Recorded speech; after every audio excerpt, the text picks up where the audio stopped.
Got it. All right, let's start here. Hello and welcome to the Addicts Anonymous podcast. I'm your host, Jamar. Today we're going to be interviewing Jamie D. How you doing this morning, Jamie? Doing good, Jim. Doing good. Thanks for having me. Yeah, definitely happy to have you. So let's dive in. Tell me a Sure. little bit about growing up. All right. So growing up wasn't it wasn't easy. So I'm the oldest of three. So I've got two brothers, Mike and Steve. So growing up, my parents worked a lot, so I was kind of always left on my own, right, with babysitters, that sort of thing. My mom had her own business, so like I said, I was always by myself. Not really a lot of friends when I was younger, so needless to say, I would get myself into trouble.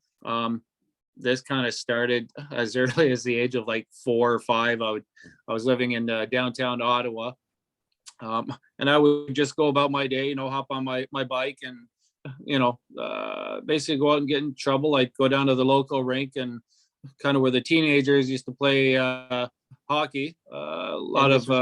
This was at 4 or 5 years old, you said? Yeah. Wow, So that's ridiculously young.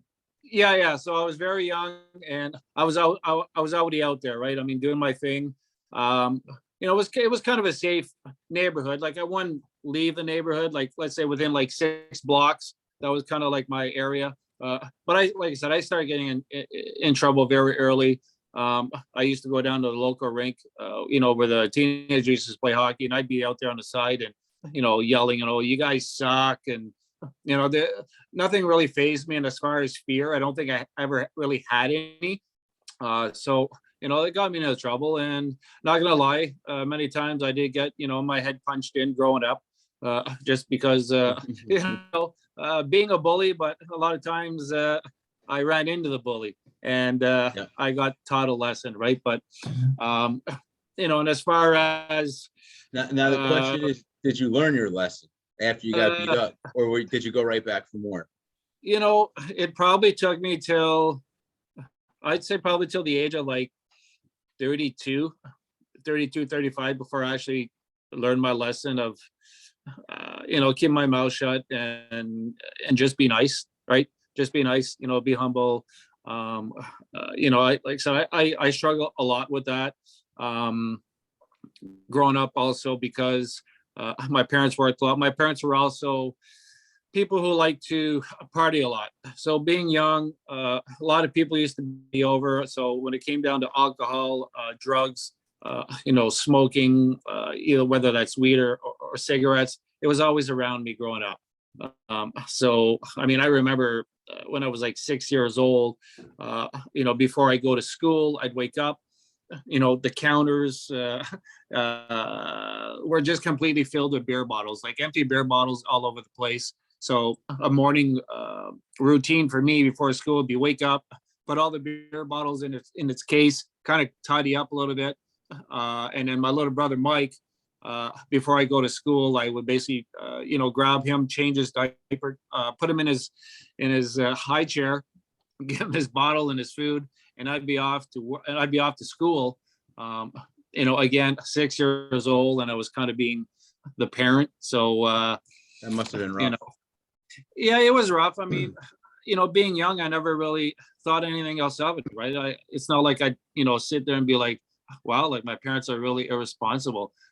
That never came to mind because did they just party, or did they have addiction issues? Oh yeah. Oh yeah, it was addiction issues, full blown. Yeah. So my parents always, from what I can remember, they were always heavy drinkers. They smoking cigarettes, and I remember being young, smelling the what we know now as weed. Back then I didn't know what it was, but it definitely smelled a little different. So that was kind of always around. And then I'd find it, I'd be like cleaning up, and then I'd find particles of hash and stuff in the house. And again, being young, not knowing what it was. But it didn't take too long before I started experimenting, right? So when it came to cigarettes, I remember being given a note. So back in the day, a long time ago, you could go to the store and buy smokes for your parents with a note. So my folks, right? so my folks would give me a note. I go to the store. I get the cigarettes. The good old And days. yeah, and then I bring it to my folks or whatever. And then I think it was around 8 years old where when I kind of had my first cigarette is basically, took one out of my mom's pack and went outside in the backyard and lit one up and I smoked. And I'm not gonna lie, I was sick the first cigarette I had. I was pretty sick from that. But it didn't take too long. I think by the age of 10, I was kind of smoking off and on. I steal cigarettes out of my mom's pack or my dad's pack. Going to school, smoking during the lunch hour, kind of hiding in the schoolyard because nobody was smoking. But here I am. Yeah. The guy. Early stages of addiction, smoking a cigarette. 10 years old, and by 12 years old, I was fully, smoking. Like I'd be going to buy smokes from my parents, and at the same time, I'd be buying myself a pack. And then not too long after that, it was got into the weed, smoking weed, and then alcohol. Alcohol was basically again because I couldn't buy it, was basically stealing it from my parents. So What age was the weed and what age did the weed and I was alcohol start? between 10 and 12 is when I started. That's when I started experimenting with it, here and there, not really getting into it, but trying it out. Like example, like my parents, from what I remember, they had a huge bar, so every bottle you can think of was on display. So what I would do is grab a bottle of vodka, pour it in a juice cup. So I take my share of the vodka, and because my parents had caught me at one time, they had caught me at an early age. So what they would do is put little lines on the bottle to see the level of the alcohol, whether or not it was taken some or not. But I figured out a pretty quick way to get around that was to put water. So I would take the vodka out of the bottle and then replace it with water and then put it back in the bar. So for the longest time that was working. My parents never knew I was taking the booze, and I was going to school like buzzed out, like we're talking 12 years old, 13 years old, taking, a few drinks before going to school. So you're at school drinking and smoking. Yeah. Wow. Drinking and smoking. Yeah. And came, like grade 4, grade 5, grade 6. Same thing. Although, because I got in a lot of trouble being, when I was younger, not many schools wanted me. Like I remember the first time I actually got kicked out of school, I should say expelled, was I had pulled a prank on students. So one day I had asked to leave the class to go to the washroom, but instead of going to the washroom, I went in the hallway. I opened up all the lockers, took out everybody's lunch that were in like paper bags back in the day, and put all the lunches down in the hallway. So the whole hallway is filled with everybody's lunches. I got in a lot of trouble for that. So I ended up going to the principal's office, and for the first time, and I don't even think it was actually legal at the time, but I experienced the strap. So the leather strap, right? So I had another teacher with my hand on the desk, and I was given like 10 whacks with a large leather strap as my punishment for what I did. And then where on your hand? They on my hand, yeah. So hand out on the desk and just laying it out there. So that was the first time I have to say where I actually, let's say it's assault. So first time I got assaulted by an adult, because my parents had never ever laid a hand on me. So that was my first experience with getting the strap. But at the same time, that's when I basically had no more respect for my teachers and authority. Did your parents know about this? Oh yeah. Oh, they fought about it. They tried to they basically tried to sue the school, but what ended up happening is after that incident where I got the strap, I ended up getting expelled. And my parents tried to get me in other schools. No other school would accept me. So I ended up being put into this school called, I think it was called Bonaventure in Ottawa. It's a special school for, I guess you could say, bad kids. And I was put in there for about a year, put on meds, whether that was Ritalin. I can't remember the meds that I was on, but it was a pretty awkward situation. I would I get picked up by a taxi, like a cab, my own taxi, bring me to school. They would give me my meds, and wasn't really learning anything. It was kind of a weird place where we do some learning, but it was mainly like some kind of obedience school. The teachers were ex-police officers. Hmm. Yeah, and anytime, let's say I was mouthy or I didn't want to listen because I had a hard time with authority. Um, I just, yeah, I still do today, but getting better with it. I remember, if I wasn't listening in class, the teacher would basically grab me, grab my hands, put it behind my back like this, pin me to the ground, and then lift my hands up to the point where like they were behind my neck. So, I mean, obviously it got hurt. It felt like my arms were snapping. So I went through that for about a year with that kind of treatment with the teachers in that school. Um, that really messed me up. After that, it was a year I was in there, got out of that. Then my parents put me into the Royal Ottawa for treatment because they thought it wasn't all there, which really I was. I think it was just mainly because I was always alone. Um, Again, to this day, I still don't know why I was the way I was. But I went to the Royal Ottawa. They did all these tests. I remember doing, they were testing me my sleep, see what my sleep patterns were, what kind of dreams I was having under certain meds. Like it was basically, for me, it was like a guinea pig, like some kind of a weird experiment at the Royal Ottawa. So they did that. I did that for about a year. And then my parents finally took me out, and finally got me back into a normal school. And that was for grade 5. So grade 5, I was basically integrated back into a normal school where I could, learn again and be around, normal kids. So that went well for quite a while until I hit high school.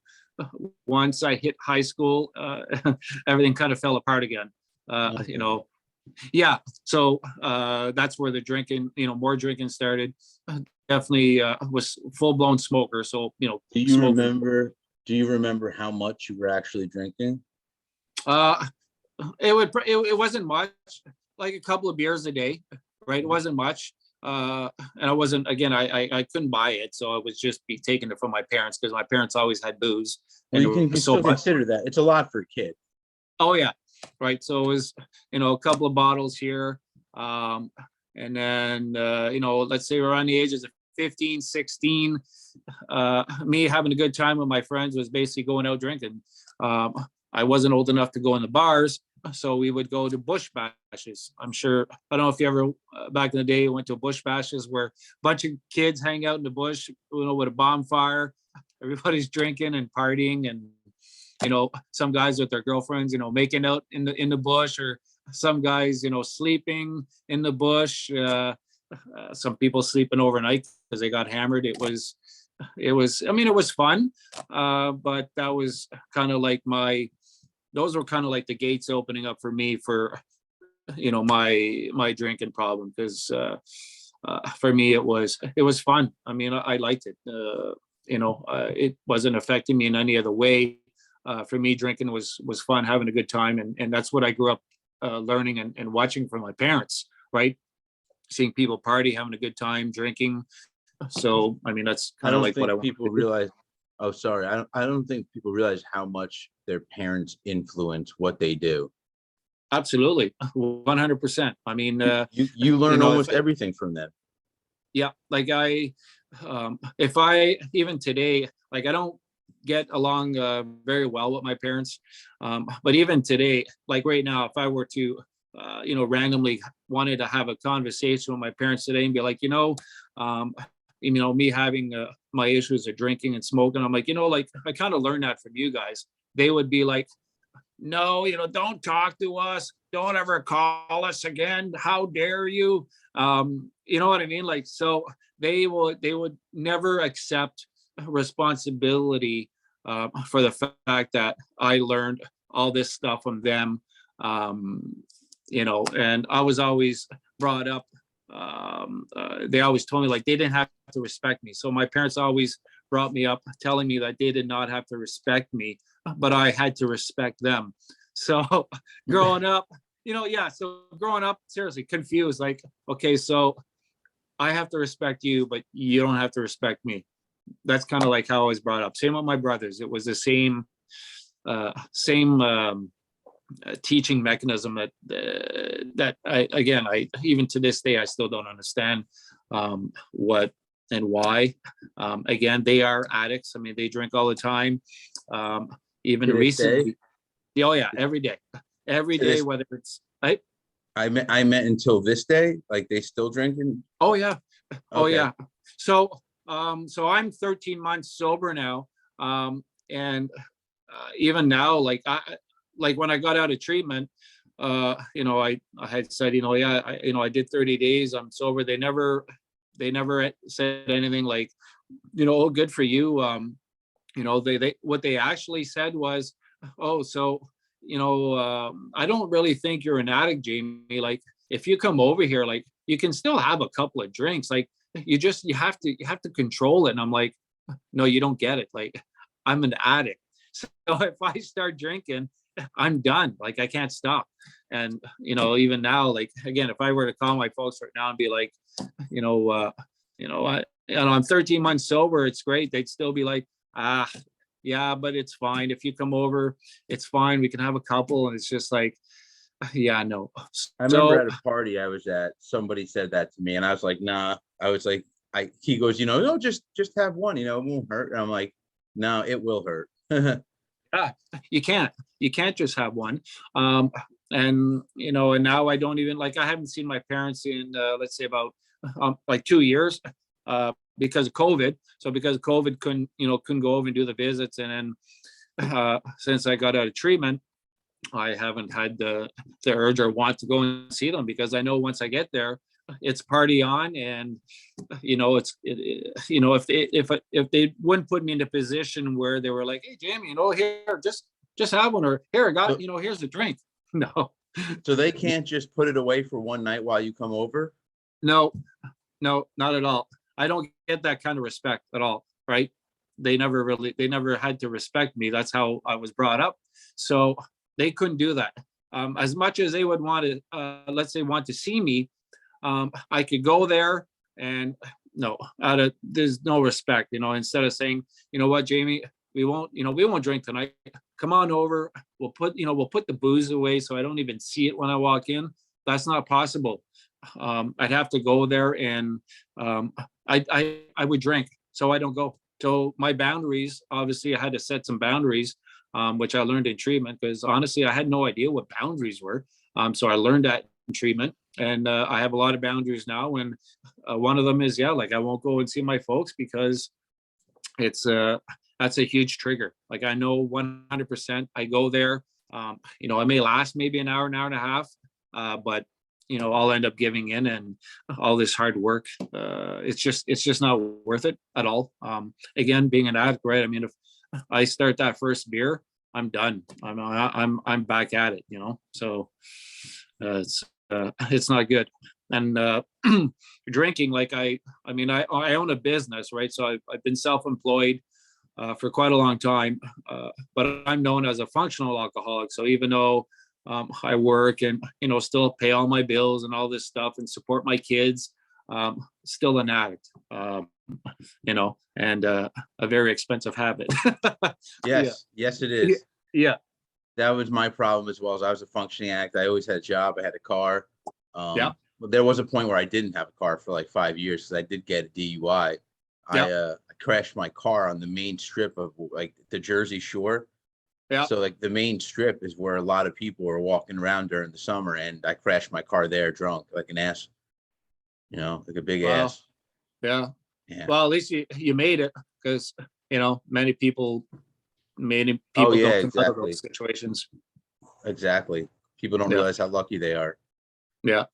Yeah. There's seriously nothing good about drinking, and there's nothing good about any addiction. And addiction is scary. Like I already suffer from anxiety. So when it came down to the point where, because I would drink, every day after work or finish work, as soon as I was done work, let's say get home, or because I run the office out of my home. As soon as I get home, crack the beer, it's, let's say, noon. By like 5 o'clock, I'm already on beer 13. And by 7, now I'm into the wine. And by 11 o'clock, 2 bottles of wine are gone, 13 beers. That's like an everyday, Every that day. would, Wow. that was every day, right? 13 beers. And I remember having to go see my doctor. I had a doctor appointment and I had my wife with me. So we went down and anyways, he did a check and he was like, so how things are going? I'm like, pretty good. And he's like, is there anything you want to, talk about? I'm like, well, yeah, I think I got a drinking problem. He's like, oh, he's like, and can you tell me about that? I'm like, yeah.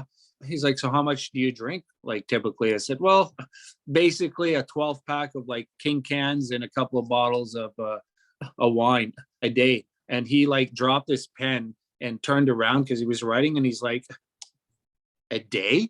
And I'm like, yeah. He's like, wow. He's like, you need help. He's like, you can't continue this. This is not going to last for you. And I'm like, and he's like, are you still smoking? I said, yeah. He says, I honestly don't care. He's like, I would rather you continue smoking cigarettes than than drinking the way you are. He's like, you really have to stop. He's like, because you're not going to make it. He's like, that is crazy. It destroys your liver big time. Yeah. So a year goes by, still drinking, and then eventually, last year, January 14th, I put myself in treatment because I was at a stage now that I was waking up in the morning, wake up at 6:30, and by 7, I'm already drinking my first beer because I was shaky, and it's a really weird feeling. I never had to deal with that because, I mean, even though I was always drinking, I never really woke up and started drinking. So this is when I realized, like, wow, like I'm in deep shit. Like like I need help. Like I'm waking up and I'm starting to drink now when I wake up rather than, do some work, and then come back at, at noon, and then start drinking. It was basically, yeah, wake up and drink, still in my pajamas, and I'm already having a beer cracked open. I was like, okay, I got to do something about it. And I did. I called around, found a couple, looked at some treatment centers, and I called one that was Thousand Islands Treatment Center in Mallorytown. $20,000 for 30 days. I didn't even think twice. I mean, I have the money because I'm self-employed and my business does well. Wait 1 second though. I Yeah. thought in Canada you guys have free healthcare. That's not considered healthcare. Yeah, there's free treatment centers available, but these are ones that are open door, I guess you could say. So anybody can go in, right? Right. So you're getting people off the streets. You're getting all kinds of people, right? So I didn't want to put myself in that kind of environment again, because I'm a businessman and I kind of really have to watch who I associate with, who I basically give my number out to, that sort of thing. Because I have I got a big company, so I have to watch myself in that way. So I decided to go in a private facility. Again, it was 20 grand. I get a little bit of a kickback from it when I did my taxes, but I mean, at the end of the day, 20 grand, it's nothing compared to what I was spending on my addiction, right? I mean, I calculated, actually I did this a few weeks ago, and I was spending about 60 grand a year on cigarettes and booze alone. Wow. So yeah, 60 grand a year. So I figured, you know what, seriously, what's 20 grand? Because once I stop, I'll have made all that money back within 3 years. After the third year, I'm in profit mode now, for my addiction. So as long as I stay sober, I'm in profit mode. So I mean, 60 grand, I mean, that's like a salary for most people. So yeah, I have an app that on the app, it actually will tell you. Hold 1 second. yeah.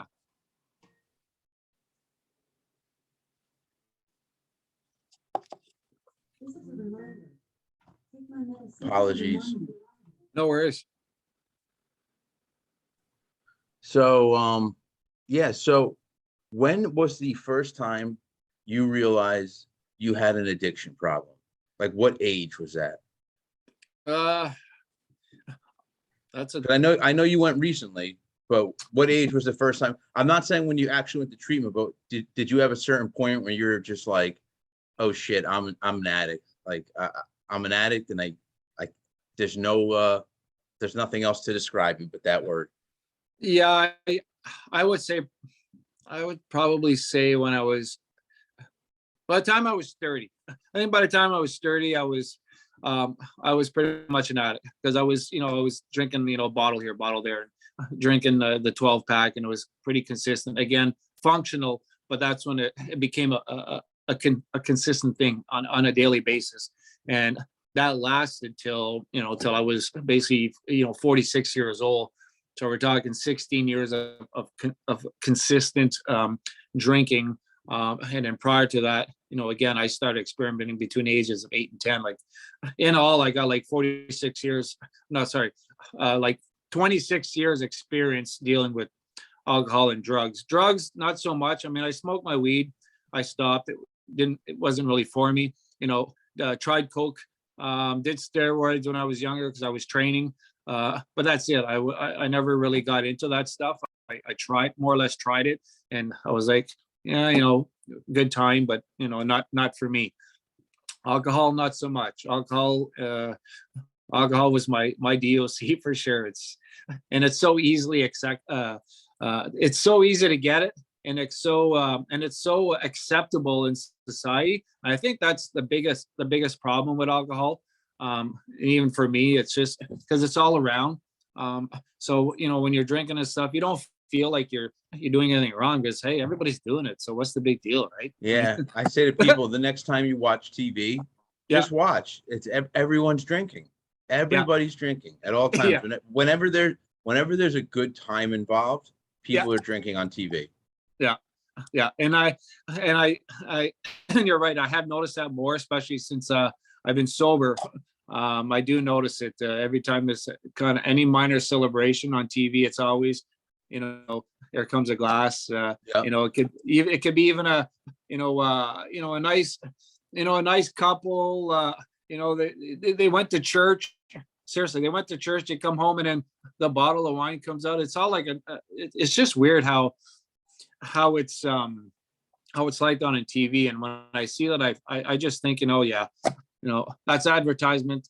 It's advertisement to put the message out there that it's okay. It's like they want us to go into the liquor store and buy it. They want us to drink. I know, I get it. It's income for the government. Yeah, just like cigarettes, everything that's bad for us, the government's making money off it.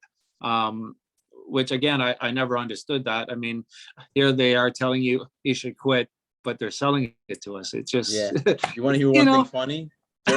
During the pandemic, yeah, liquor stores stayed open here.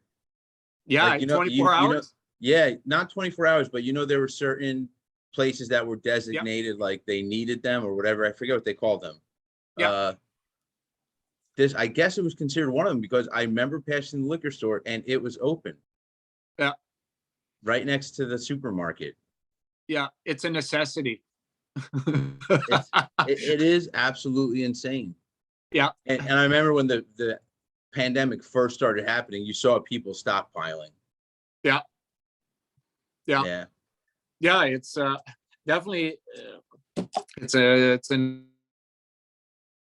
necessity. That was a good way of proving that point. We're in a pandemic and the liquor store's open, so you can't go anywhere, but you can go to the liquor store, no problem. Yep, exactly. We don't want people freaking out without their liquor. That's exactly what it is. Yeah, bad things can happen. Like as an addict, like if you don't get your fix, like it's bad. Like I know the few weeks before I put myself in treatment, like when I was waking up and starting with a beer, like again, that's like when I realized like I'm screwed. Like I am an addict. It's bad. Like you get the shakes, you're sick, the anxiety, the anxious, the feeling of anxiousness. I remember just going around my house, like walking around, like not really doing anything, but just pacing, trying to put my head into something else, right? So, and it wasn't working. I was like, what the hell's wrong with me? Like, I'm so anxious. The booze, and then I'd have a couple of drinks, and then I'd be like, okay, I feel a little better now. But then I continued drinking the entire day till I went to bed, right? It's just like, wow, like yeah, it ain't good. I don't wish addiction on anybody, any DOC, whether it's booze, whether it's booze, pills, whatever your DOC is. I don't wish, I don't wish addiction on nobody. It really is a very hard thing to battle. And even when you're done battling it, you're still not done. It's an ongoing battle for life. Like I know, even though I'm sober, like when I started talking to you here on this interview, I still wake up in the morning thinking, how nice it would be to have a drink. And even periodically throughout the day, I'll be doing something and I'm like, like I'm thinking about it and I'm like, man, like, and then I go on to something else because the thought only lasts a couple of seconds, but it's just that initial thought and you're like, yeah. Would you call it a craving? Do you get any type of like physical response, like your body says you want it or anything like that? No, it used to when I get anxious, but now it's just a mental thing, like it'll just come to mind, like how nice it'd be to have a drink, or I'll be outside on my deck, and my neighbors across from me, they're always drinking, always out there, in the garage drinking. The neighbors are out drinking, and in the summertime, I'll be watching them, and I'm like, yeah, look at old days, how nice it would be to do that, and I'm like, I can't do that. So what I did come up with a solution. Now it's not for everyone. So because I have a landscaping company, I work outside, so I'm always outside in the heat. And one thing I always enjoyed was at the end of my day, having a cold beer. So this, I guess, was probably my first big test to do on myself. Was I thought, they have the non-alcoholic beer. And when I was in treatment, talking with my counselor, I told him, I said, would it be okay if I, drank the fake beer? And he says, it's all up to you. He's like, some people can do it. Some people can't. He's like, that's basically up to you. So, I kind of left it at that. So let's say I got out of treatment in February. So by summertime is when I did this experiment on myself. So I went to the LCBO, even though while I was in treatment, I was talking to my, hey? What's that? Liquor store. The LCBO here is the liquor store where you get your booze and your beer. So even though I was talking to my counselor in treatment saying, yeah, I would never do this, I did. So I pulled into the LCBO parking lot. I was in my truck. I'm looking at it. I'm like, yeah, I'm going in. I mean, I can't continue to have this fear. So I'm like, it's now or never. So I'm putting myself to the test. It's been like 5 months sober. Let's see what happens. I took a big risk, obviously. I went into the liquor store. I'm looking at all the booze on the shelf. Everything's all nice and organized. I go to the back and I'm looking for the fake beer. I don't see it. So I asked the attendant working there, I'm like, do you sell fake beer? Like 0%? They're like, well, we have this stuff that's like 0.3. And I'm like, no, 0. Like I need 0% alcohol. And they were looking at me like I'm some weirdo. Like, why do you want fake stuff? So anyways, I ended up getting some fake beer. Heineken has a brand that's 0%. So I found that. I purchased it. Had no problems. Bought it. Came home, put it in the fridge. Got it cold. My wife's like, you're really doing this. I'm like, yeah, it's not alcohol. So, I'll give it a shot. I mean, worst case scenario, obviously it's a pretty worst case scenario is becoming, back into my addiction. But I was okay. I had a couple of those beers.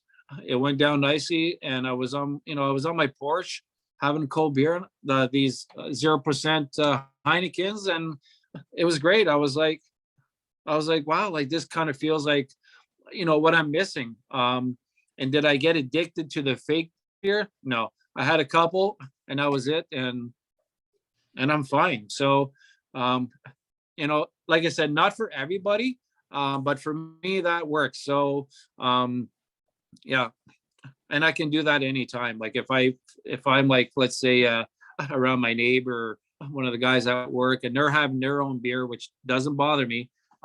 People have been able to drink in front of me, and I have no issues with it. I'll just pull out my 0%, have one with them, and I'm done with it. So I've been able to do that. But again, for some people, they probably wouldn't be able to do that.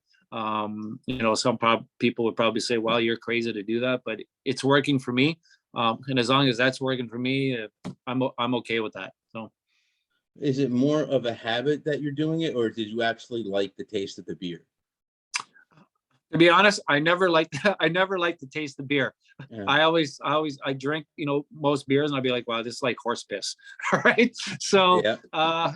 for me, like when I decided to try the 0%, it was just, I guess, to make myself kind of still feel like, yeah, it's cool. I can still have a couple of beers and like I'm normalized, like I'm like normal. Okay. I'm not an addict, even though obviously I know I'm an addict.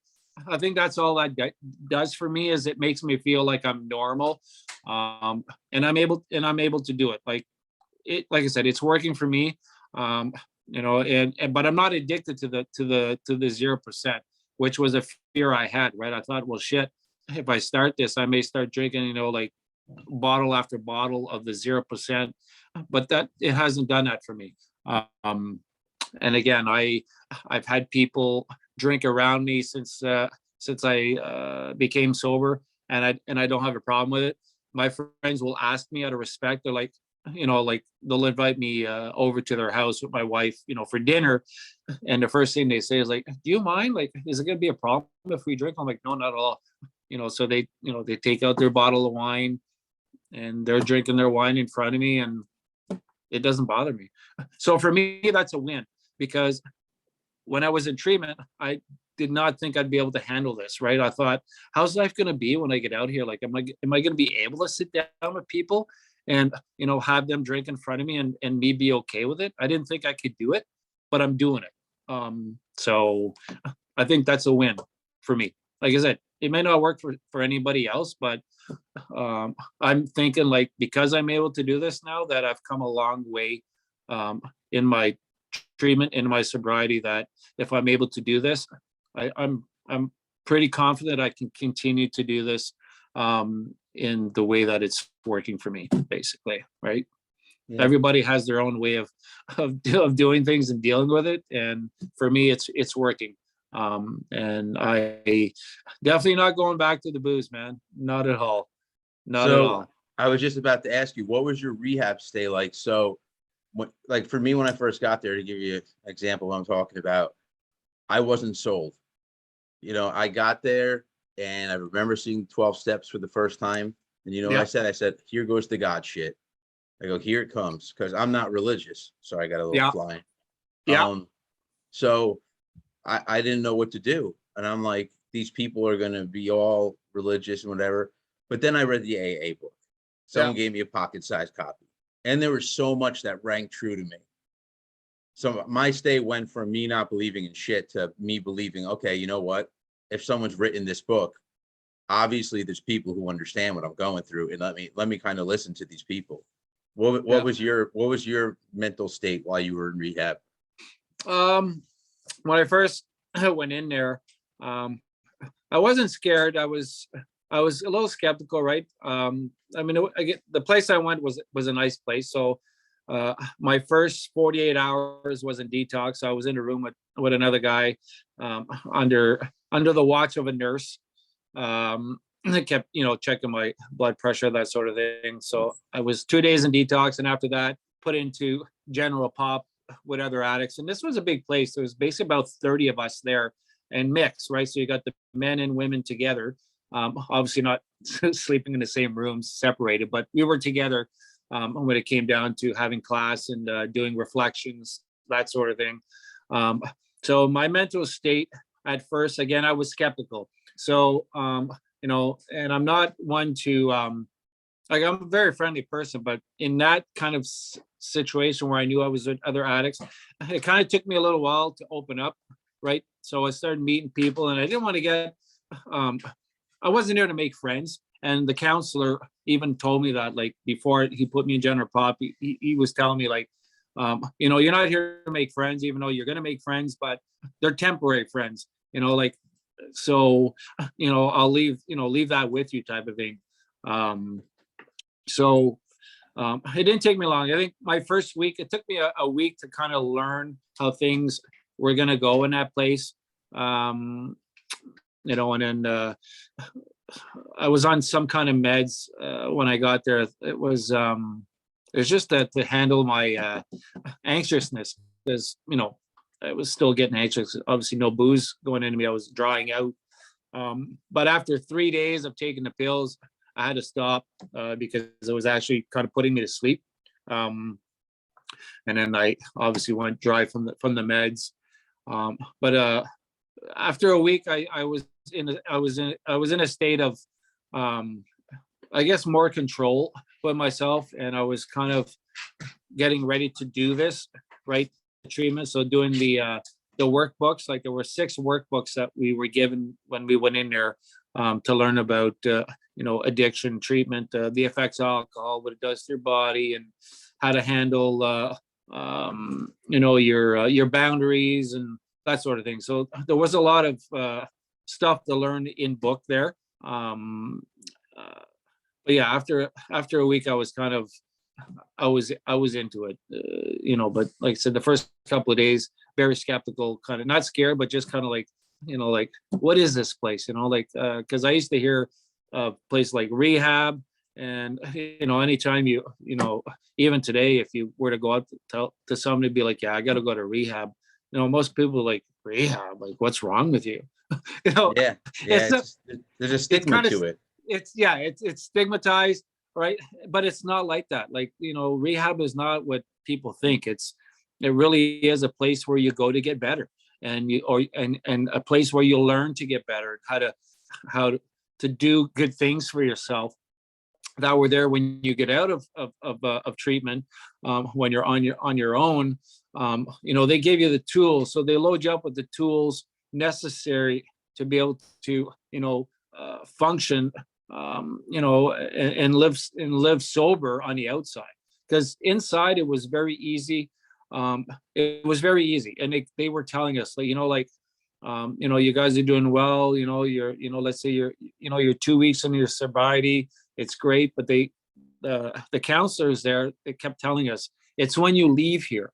So once you leave and those gates close behind you, that's when the real battle starts, because now you're out on your own. You've got the ability to go to the liquor store or go see your dealer, whatever it is. That's when the battle really starts, is when you leave treatment.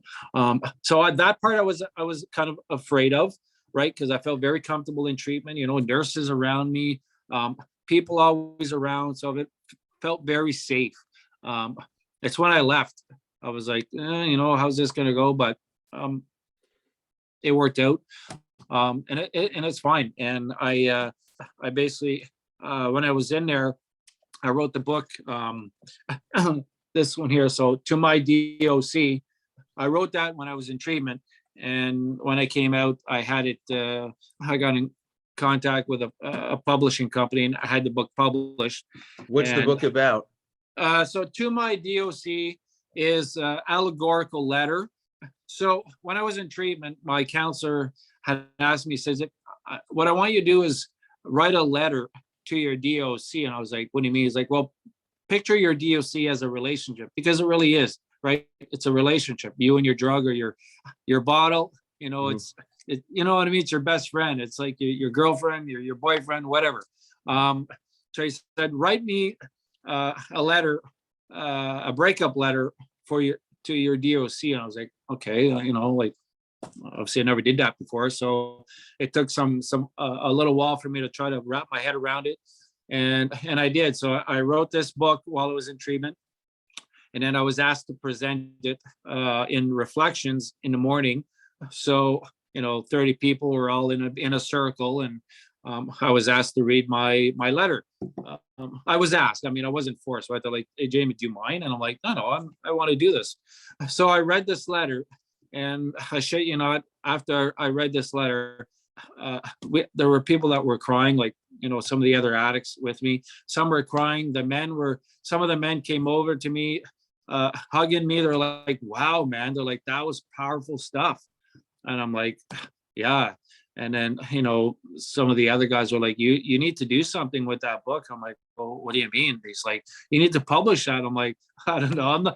I'm not a writer, man. Like, I'm not a writer. Like, I own a construction company, right? But sure enough, I got out of treatment, and I stuck to my guns. I called a publishing company, and I presented them my letter is essentially what it is, and I had to publish, and it's been great. And then now I published my second book, which is the Addicts in the Shadows. So this book here, that is a book of stories. So, a story like mine or a story like yours, multiple different stories of different addictions from different people all around the world. I've got 13 stories in total, and they're in this book. My story is not in there yet. I'm working on my story, but Addicts in the Shadow is basically a book of a whole bunch of addiction stories and people's how they, started their lives of addiction and what they had to deal with, and leading up to their recovery. So for me, part of my sobriety now is writing. Like I said, I'm not a writer, but I'm learning that for me this is it's like my treatment, and at the same time I'm giving back because I do want to help out other people. I follow a lot of groups, like the group that you have, and I anytime I see a pop up from somebody that says oh, I did this, or I'm struggling with this and this, I I comment right away, and I give support any way I can, whether it's a thumbs up or keep it going, you got this. I'm trying to help out as many people as I can, because honestly, I wish I had that help myself when I was, going through my battle. So for me, by me helping somebody, I'm helping myself as well, and it feels great. I mean, at the end of the day, when I know let's say I told 30 people today, you can do this, you got this, it makes me feel really good. So That's a great thing. yeah, So about your book, yeah, where is it available? all over the world. So either Amazon, Writers Republic is my publisher, but you can go to Amazon, you could go to Barnes and Noble. Both books are available. Also on my website, which is jdanielovich.ca. You have the option to purchase my books on my website. I also have videos on my website where I'm reading a few pages from each of my books, to kind of give people a sneak peek of what the book is about. And I do have a lot of pictures there, and other stuff that I share in regards to my recovery and what I've been kind of battling with my journey in sobriety. So there's some other stuff on my website that's kind of helpful for others to see. And I also started a group called My DOC. It's slowly growing, but in that group, it's kind of similar to what I do with my Facebook pages. I'll put helpful information on there, whether that's motivational videos, NA videos, of people, telling their story. So I'm just kind of, sharing information and basically trying to get the message out there to as many people as I can, and help them out if I can. Some people that are following me or may like, some of the comments that I make. I always tell them, what, thank you. Feel free to send me a message. Whether that's, it could be 1,000 people in a group, whatever. It could be 5,000 people in a group. I'm there, and I always kind of throw myself out there. If you want to talk to somebody, shoot me a message, shoot me a private message. I'll talk to you. And I've been doing it since I got out of treatment. Sometimes I'm sitting in my chair, and my phone's like ding, ding, and I'll look, friend requests. So I look, and I click on it, and I don't know these people, and here we are, we're talking, they're telling me about stuff, and I'm trying to help them out with, what from what I experienced, and, and I basically, try to help them out with what I did to help me. Whether or not I'm helping people, maybe I am, maybe I'm not, but I'm doing the best that I can to help somebody. That's it. And again, it makes me feel great that somebody reached out and I was able to, to help them out. I think we all need it as addicts. We all need help. And that's what I like about these Facebook groups, is that there's a lot of them, and I'm in all of them. I mean, probably a couple of hundred groups that I follow. Couple hundred? Yeah. Like I got them all. Like I got them all. Like when I found yours, I was like, nice. I'm joining. I joined them all, and I get a lot of helpful information from them. And when I read up people's stories, because a lot of people do post their story on there, and I read through them, and I'm just like, wow, like I thought I had it bad. No, I actually didn't have it bad at all, even though I did have it bad. It's just like there's always somebody always has it worse than you. It's crazy, like, yeah, it really is crazy. Like addiction is just it's unbelievable. It doesn't discriminate. It doesn't discriminate, right, at all. So yeah, it's just good to be alive. Let me tell you, it's great to be alive. It really is. Yeah. I think that's a good place to end it. Yeah. I think that's a great place to end it. So I want to thank you, dude. That was very cool. I really appreciate you sharing your story. And we had some different conversation there. It was great. It was nice to have me here. My story, like I gave you a kind of a brief description of what it was. I'm actually in the works of writing my story, which I'll have probably published in the next year or two, but that'll be something. And I'm going to be as open as I can, as I don't mind being open about it. But that'll be my next project to do. And obviously you'll be one of the first ones to know, Jim. Once that's absolutely come back on and promote it. And also I expect autographed copies of your books, but we'll talk about that after we're done recording. No problem. No problem. With the pandemic basically being over, I'm looking forward to going out and kind of doing some signing for some folks, but we'll see. I'll let you know when that time comes. You'll be able to kind of see when that's going to be going into effect. I look forward to it. And for you people that happen to be watching or listening, do me a favor, go below to the right-hand side. You'll see our symbol or our logo. You can just click there to subscribe. Give us a like if you liked what you saw today. Also, check out our Facebook group. Under the events tab, you'll see we have plenty of events as far as Zoom meetings nightly. 6:30 each night, we have a Zoom meeting. Also, check out the Facebook page, give us a like, and continue listening to our podcast and our YouTube videos. So that's it. And until next time.